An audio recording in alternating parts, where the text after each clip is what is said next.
Ah, bom dia, professor. Boa tarde ou boa noite. Não sei qual é o horário que você está vendo esse vídeo, mas esse vídeo é relacionado ao nosso problema 6, que foi dividido em dois problemas, sendo 6.1 e 6.2.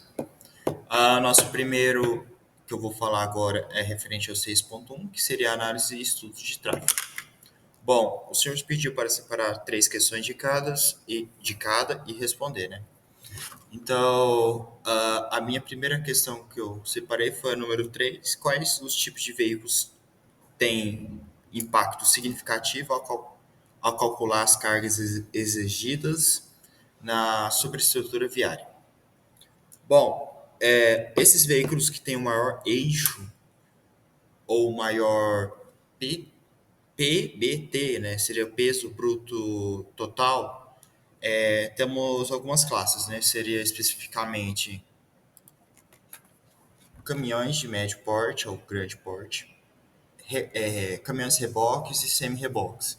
Bom, isso aí temos que analisar também outras coisas dessa categoria que eu acabei de dizer, que seria ou o peso que ele está carregando ou seu peso próprio. Então, quando ele está carregando algum material de transporte, ele obviamente vai ter um maior peso. Isso a gente também pode comparar a carros de passeio, sendo elas muito irrelevantes, porque se a gente for comparar pesos assim, tem cerca de 3, 4 vezes mais em caminhões do que em carros, né? Então, isso pode afetar no impacto que o pavimento acaba absorvendo essas tensões. Então, a gente pode comparar isso com sua vida útil. Então, esses caminhões com maiores eixos, o pavimento acaba sofrendo maior deformações. A minha próxima questão é que aqui está o tempo aqui para não exceder. Se eu ficar olhando toda hora assim é porque está gravando.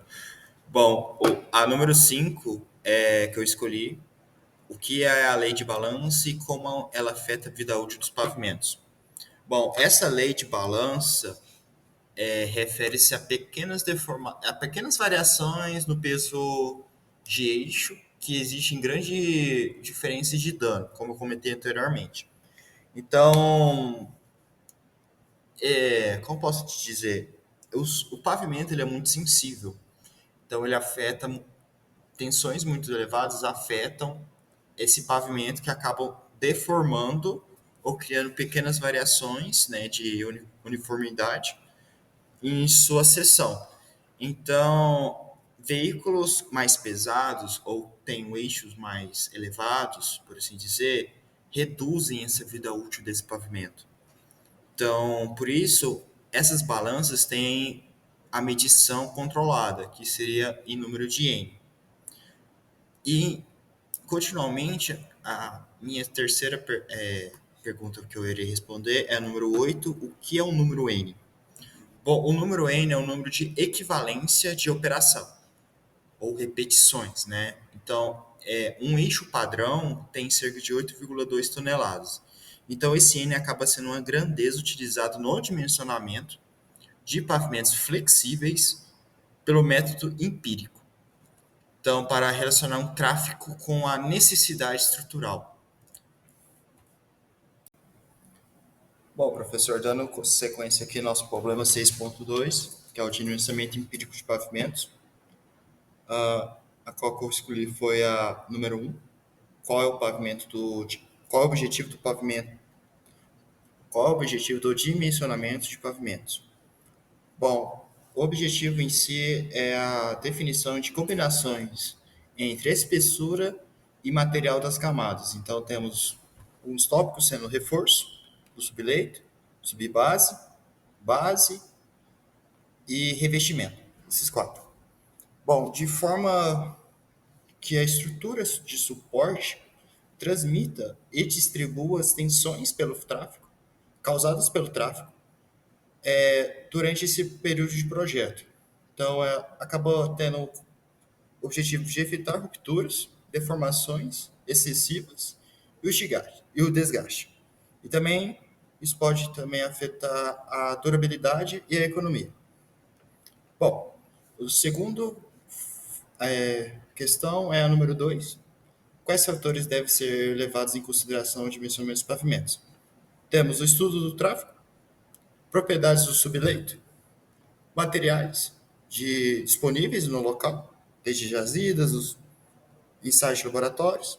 Temos o clima, que é um dos fatores mais importantes, as condições do local e as restrições econômicas, então o quanto de verba está disponível e a durabilidade. Isso acaba afetando um ou outro. Então, se eu tenho um clima mais tropical, mais úmido, isso pode aumentar o custo da obra, mas existem outras tecnologias que podemos evitar isso, ou contorná-las. Bom, a minha última pergunta é número 7. Como o clima pode influenciar no dimensionamento dos pavimentos? Bom, o clima em si é principalmente em precipitações e variações de umidades, em locais muito variáveis, então ela altera a resistência rigidez do subleito e das camadas granulares. Então, ela afeta a distribuição de tensões e o dano de repetição de cargas. Então, ela aumenta a fadiga, por assim dizer. Em regiões mais úmidas, por exemplo, fora do país, temos Orlando, que não, desculpa, Estados Unidos, no estado de Orlando, temos um local muito úmido, lá é um pântano, por assim dizer. Temos bastante umidade, então acabam aumentando a espessura das camadas superiores, que podem perder sua rigidez. Então, existe uma maior espessura ou maior materiais mais resistentes. Então, esses locais mais úmidos, por exemplo, outro local que seria interessante, aqui no Brasil temos a Amazônia, é um estado bastante úmido por causa da floresta, perto do Equador, então um local muito quente, por assim dizer. Acabam tendo uma solução com maior custo para contornar esse tipo de problema.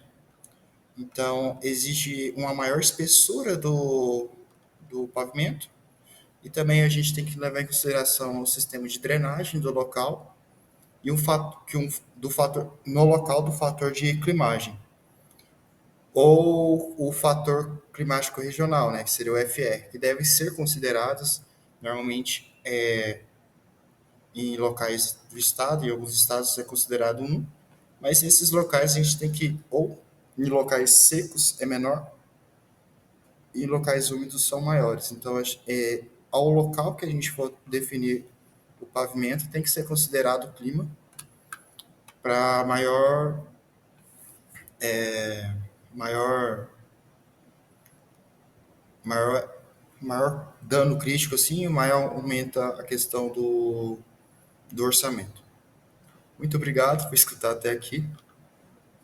Que o senhor tenha um ótimo dia.